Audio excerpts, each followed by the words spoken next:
Hey guys, Troll 9002 here. It's now early Sunday morning, at about 2 o'clock on the dot, 12/1, so that means it's December. I can start reading my Christmas stories now. I've got a lot. Some of them are weird, some of them aren't. Some of them are typical me. Now, you guys that have been around me for a while should be a little afraid of this, um, the name of this story, but you'll see it's okay. It's called The Brown Snowman. Once there was a great snowstorm in the north. It was enough to shut down the schools and enough for the kids to laugh and play and stay in. Now, you may be thinking this is a Frosty the Snowman story, but it's not. There were grown folks out playing in the snow as well. One grown man who had grown up his whole life deep in the Christmas spirit fully dressed his snowmen with clothes from the local thrift store. The man's house was crazy overkill with decorations. Lights, balls, wreaths, candy canes, sleighs, you name it, he had it out. The man traveled year-round for work, but had time for a vacation to his house where he could stay and sleep in. He could sleep in and relax and just recuperate for a while. This is when he would take time to decorate. The way he knew how. Most of the neighbors loved the decoration, though there were some who were grinchy about the whole Christmas thing. After all, it was Alaska, and the power the man used to keep his lights bright made everybody's power bill go up. Kyle was aware of the power issue, but he figured that once a year it would be okay, and most of the other neighbors were okay with it too. They kind of used Kyle's house as a lighthouse for Santa to find their town. One day, one of the grouchy neighbors stopped by the house to talk to Kyle about his Christmas decorations and how they were annoying. Kyle did as he always did. He listened to the neighbor, named Candy, who had lost her husband on Christmas Eve in a horrible snowstorm, so anything Christmas made her sad. Kyle had led a sad life himself, so he took the time to explain each of the decorations to Candy, so she might better understand why he felt so strongly about putting them out. Finally, he got down to the well-dressed snowman, and it was always so well-dressed.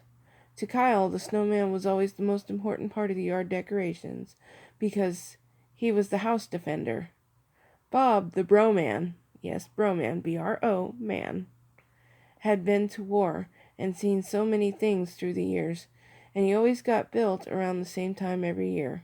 You see, Kyle was a storyteller, and he traveled telling Alaskan stories to people in the lower states. The reason he loved Alaska was because of the snow. There was only a few months out of the year there was no snow.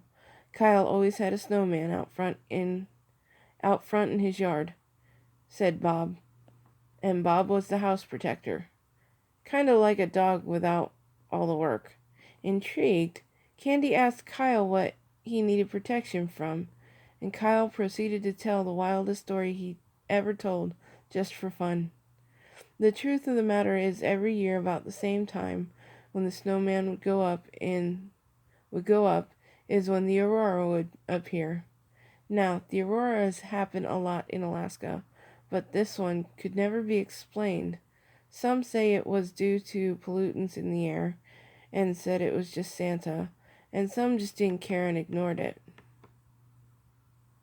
Every year when Kyle would drain the power from his decorations, it would make it so the whole town had a brownout, and most would just sit and watch the aurora, and it would take them back to a point in their lives where everything wasn't so hard and they weren't so stressed, and this is why most neighbors loved it when Kyle would decorate his yard, and the Grinches were usually the newcomers who were struggling to cope with the snow.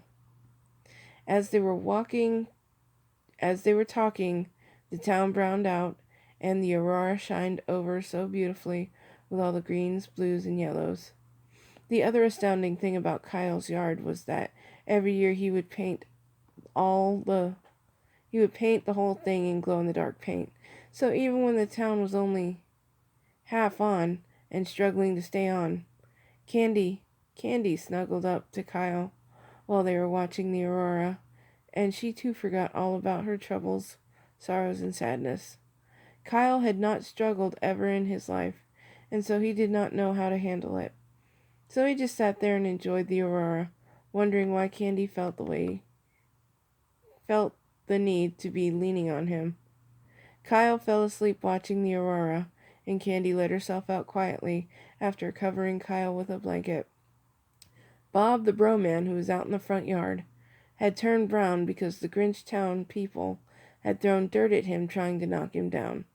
The reason Kyle dressed Bob so well was because he would stay he would stay together. This happened every year. The town Grinches would never succeed, but they would try to knock him down. There is no way to clean snow without melting it. Kyle figured too if the town folk were throwing mud at the Broman, then they wouldn't throw it at the house or the decorations. So after the snow melted and the Christmas holiday was over, Kyle would take down his decorations, but almost year round he would keep his Broman, all fancy dressed, up for fun. The other reason he was a brown snowman is because Kyle dressed him all in brown. After his encounter with Candy, he went out late in the afternoon and put a blue necktie on it because it was Candy's favorite color, and he smiled about it and went back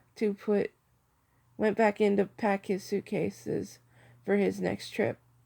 Kyle sighed and looked out the window at Candy's yard.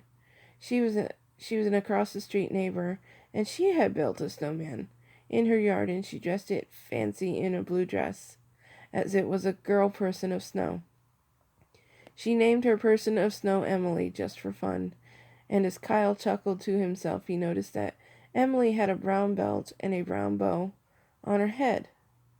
The town folk could all see the snow people, and thought that both Candy and Kyle had lost their marbles, and neither one of them cared. So Kyle departed and was gone for almost a year, but every year he returned. He would decorate as usual, and him and Candy would wait for the brownout and watch the aurora, all snuggled together for the rest of their lives, never knowing what the connection was between them, but knowing that being together for that one night was not only magical, but nice. I know it was short and cheesy, but that's what I'm good at. Happy first day of December. I'm sending warm thoughts your way, you guys. I know it's snowing up there in Tennessee and New York and all that. I pray you guys survive the storms okay. We're actually expecting frosty temperatures. Monday night, 33. Tuesday night, 35. Ooh. For the cold intolerant, yikes. I see we've hit over 8 minutes, so I'm going to go ahead and end it. If you like it, let me know. If you hated it, let me know. Thumbs up, subscribe, do what you want. Please, leave comments. I love them. I will always respond. I guess we'll see you on the next page turn. Good night.